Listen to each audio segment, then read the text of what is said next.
मैं इशा की नमाज पढ़ के जब घर वापस आता, तुम बेड पर बैठी मेरा इंतजार करती।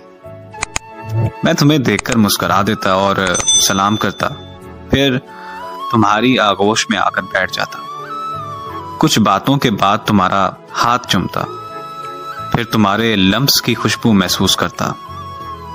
तुम्हारी गोद में सर रखकर मेरी जान में लेट जाता। तुम मेरे बालों में से अपनी नाजुक उंगलियां गुजारती। सुकून और नशे में मदहोश तुम्हारा दूसरा हाथ चूम कर अपने कलेजे से लगाता।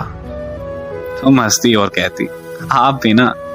बस फिर मैं नाराज होकर आंखें बंद कर लेता और तुम चुपके से मेरी पेशानी चूमती। ऐसा लगता कि जैसे एक इबादत गुजार बंदे को हजारों साल की इबादत का सिला मिल गया। फिर हम में दोनों जहां की बातें होती। मैं नशे में डूबा हुआ गहरी नींद सो जाता।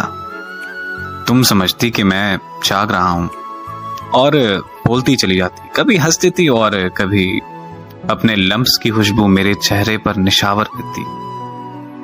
फिर तुम हल्के से कहती, सो तो नहीं गए आप? लेकिन मैं जन्नत में पड़ा, नशे में मदहोश गहरी नींद सो चुका होता। और फिर तुम नाराज हो जाती, मेरे सर के नीचे एक तकिया रखती और फिर तुम मुझे देखकर हंसती।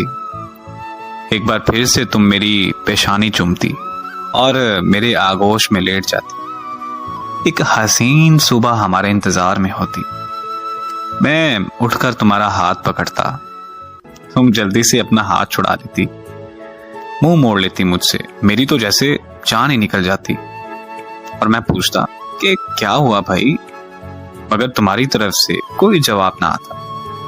कुछ ही लम्हात के बाद तुम कहती कि आप फिर रात को सो गए थे ना। मुझे बहुत बुरा लगता, बहुत ज्यादा गुस्सा आता खुद पर। तुमसे माजरत करता लेकिन तुम नहीं मानती। तुम्हें मनाने के हजार जतन करता, कभी शायरी सुनाता और कभी तुम्हारी पसंद का गाना गुनगुनाता।